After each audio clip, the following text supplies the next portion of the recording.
नमस्कार. भारतीय जनता पार्टी प्रदेश कार्यालयामध्ये आयोजित या पत्रकार परिषदेमध्ये सगळ्यांचं स्वागत. उबाटा गटाचे खासदार जनाब संजय राऊत यांनी मुख्यमंत्री आदरणीय देवेंद्रजी फडणवीस साहेब यांनी मांडलेल्या अर्थसंकल्पावर टीका केली आहे. खरं तर सामनाचे संपादक म्हणून ज्यांना शेतीतलं काही कळत नाही, उद्धवजी ठाकरेंनी देखील सांगितलं होतं की मला देखील अर्थसंकल्पातलं काही कळत नाही, तसं संजय राऊतांना देखील अर्थसंकल्पातलं काही घंटाही कळत नाही, तरी त्यांनी अशा पद्धतीनं देवाभाऊंनी मांडलेल्या अर्थसंकल्पावर टीका केली जाते. हा शेतकऱ्यांसाठीचा अर्थसंकल्प आहे.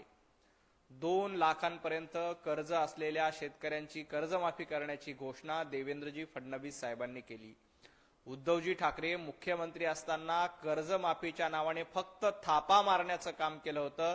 थापा मारण्याच्या पलीकडे उद्धवजी ठाकरे आणि संजय राऊत दुसरं काहीही करत नव्हते. 2.5 वर्ष महाविकास आघाडीचं सरकार होतं. या 2.5 वर्ष सरकार असताना शेतकऱ्यांना फुटकी कवडी देखील संजय राऊत तुम्ही दिली नव्हती. उद्धवजी ठाकरेंनी कर्जमाफीची नुसती घोषणा केली, परंतु हवेत बांध सोडले. कर्जमाफी शेतकऱ्यांना केली नाही. उलट बांधावर उद्धवजी ठाकरे यांच्या तोंडावर शेतकऱ्यांनी सांगितले की आम्हाला दमडी देखील तुमच्या सरकारची मिळाली नव्हती. परंतु मुख्यमंत्री देवेंद्रजी फडणवीस यांचं सरकार आल्यानंतर आम्ही शेतकऱ्यांना वचन दिलं होतं की आम्ही कर्जमाफी करू. संजय राऊत हे वचन पाळणारं सरकार आहे, पळ काढणारं सरकार नाही. महाविकास आघाडीचं सरकार हे पळ काढणारं होतं, तर भारतीय जनता पार्टी महायुतीचं सरकार हे वचन पाळणारं सरकार आहे. त्यामुळं शेतकऱ्यांची कर्जमाफी आम्ही केली होती. तुम्ही मात्र फक्त कागदी घोडवे नाचवले आणि शेतकऱ्यांची फसवणूक उद्धवजी ठाकरेंनी आणि महाविकास आघाडी सरकारने केली होती. आज आपण बघतोय की महाराष्ट्रामध्ये शेतकऱ्यांना मोठा दिलासा देण्याचं काम सरकारच्या माध्यमातून केलंय.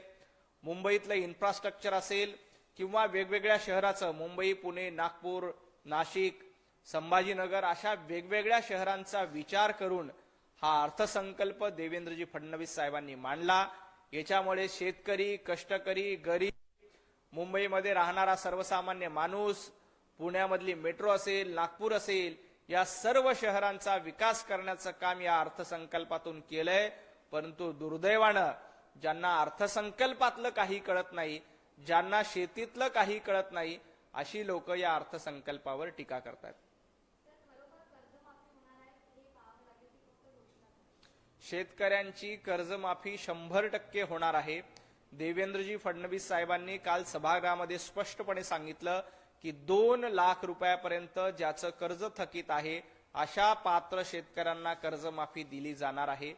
हे उद्धवजी ठाकरे यांचं फसवणूक करणारं सरकार नाही, तर देवाभाऊंचं शेतकऱ्यांची साथ देणारं सरकार आहे.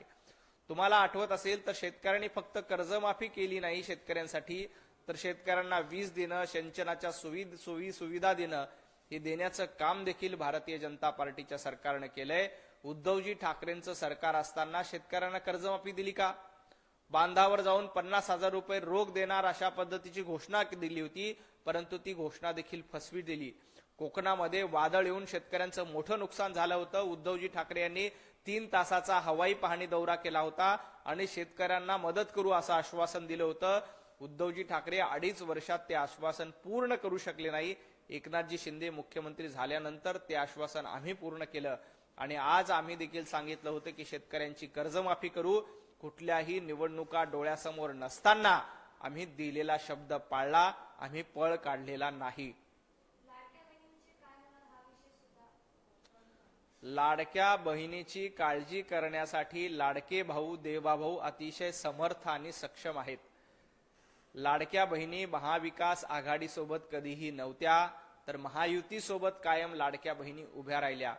लाडक्या बहिणींना 1,500 रुपये देण्याची घोषणा आम्ही केली होती. ते 1,500 रुपये चालू आहेत आणि देवेंद्रजींनी सांगितलं की ही योजना कुठेही बंद करणार नाही.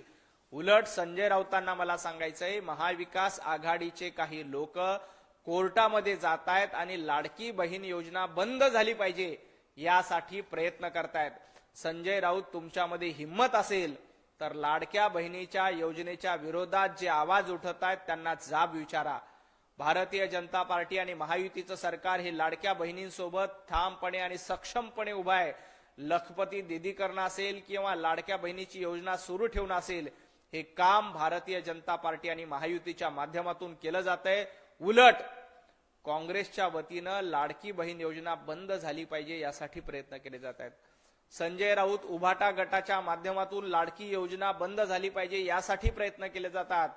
पण लाडकी बहीण योजना ना उद्धव ठाकरे बंद करू शकतात, ना संजय राऊत बंद करू शकतात, ना काँग्रेसचे सुनील केदार बंद करू शकतात. जोपर्यंत महायुतीचं सरकार आहे, लाडकी बहीण योजना सुरूच राहणार आहे. हे संजय राऊत यांनी लक्षात ठेवलं पाहिजे.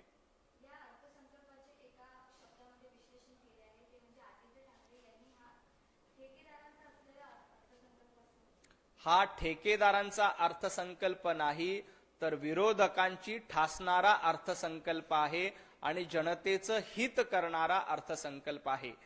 आमच्या अर्थसंकल्पामध्ये ठेकेदारांना कुठेही स्थान देण्यात आलं नाही, तर या अर्थसंकल्पामुळे विरोधकांची ठासली जाणार आहे. त्यामुळं अशा पद्धतीची ओरड आदित्य ठाकरे करतायत. हा जनतेला सोबत घेऊन जाणारा, जनतेचं हित बघणारा आणि जनतेसाठी प्रभावीपणे योजना देणारा अर्थसंकल्प आहे.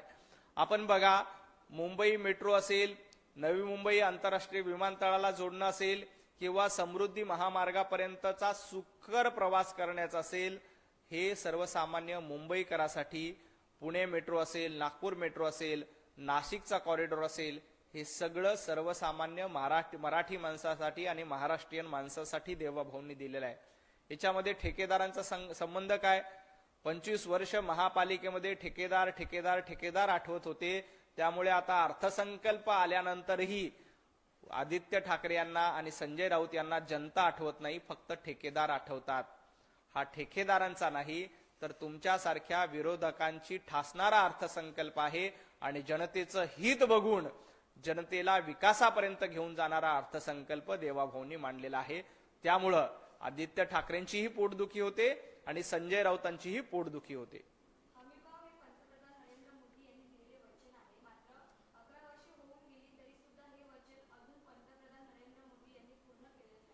शेतकऱ्यांच्या मालाला चांगला भाव मिळाला पाहिजे, हमी भाव मिळाला पाहिजे, यासाठी केंद्र सरकार असेल, राज्य सरकार असेल, वेगवेगळ्या योजना आणल्या. उद्धवजी ठाकरे मुख्यमंत्री असताना शेतकऱ्यांसाठी सुरू केलेली एक योजना संजय राऊतांनी सांगितली पाहिजे. एकही योजना शेतकऱ्यांसाठी सुरू केली नव्हती. उलट जेव्हा काँग्रेसचं सरकार होतं तेव्हा शेतकऱ्यांना साधी वीज मिळायची नाही. आता देवाभाऊंचं सरकार आहे, मागेल त्याला शेततळं दिलं जातं, मागेल त्याला कृषी पंप दिला जातो. सौर ऊर्जेच्या माध्यमातून प्रत्येक शेतकऱ्यांच्या बांधावर सौर पंप बसवण्याचं काम हे देवाभाऊंच्या माध्यमातून केलंय. पंतप्रधान नरेंद्र मोदीजींच्या माध्यमातून नमो कृषी सन्मान योजना सुरू आहे.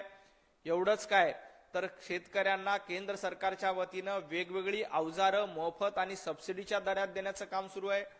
वेगवेगळ्या अन्न उद्योगाच्या माध्यमातून प्रक्रिया करून शेतकऱ्यांच्या मालाला चांगला भाव मिळाला पाहिजे.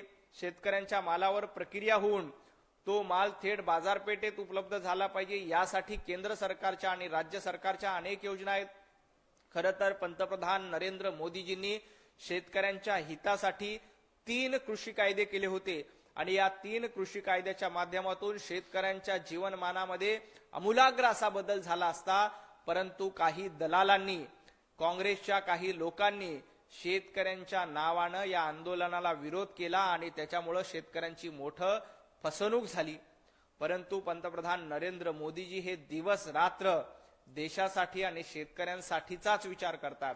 आज आपण बघतोय महाराष्ट्रामध्ये शेतकऱ्यांना सर्वाधिक सुविधा देण्याचं काम कुठलं सरकार करत असेल तर ते फक्त देवाभाऊंचं सरकार आणि महायुतीचं सरकार करतंय. मागेल त्याला शेतकळप असेल, कृषीच्या अवजारं देणं असेल किंवा सौर पंप देणं असेल, हे सगळं शेतकऱ्यांच्या हितासाठी आम्ही करतो. काँग्रेसचं सरकार असताना 12-12, 15-15 तास लोड शेडिंग होतं, त्यावेळेला शेतकऱ्यांना वीज मिळत नव्हती. परंतु आज आपण बघतो की शेतकऱ्यांना 2 लाख रुपयापर्यंत कर्जमाफी आम्ही केली. जे नियमित कर्जफेड शेतकरी करतात त्यांना 50 हजारापर्यंत अनुदान देण्याचं काम सरकारच्या माध्यमातून केलं जातंय. हे फक्त आणि फक्त देवाभाऊंचं आणि भारतीय जनता पार्टी महायुतीचं सरकार करू शकतंय. उद्धवजी ठाकरे यांनी शेतकऱ्यांच्या तोंडाला फक्त आणि फक्त पानं पुसली होती आणि शेतकऱ्यांची फसवणूक केली होती. भाजप हे शेतकऱ्यांची फसवणूक करणार नाही, तर शेतकऱ्यांना साथ देणारं सरकार आहे.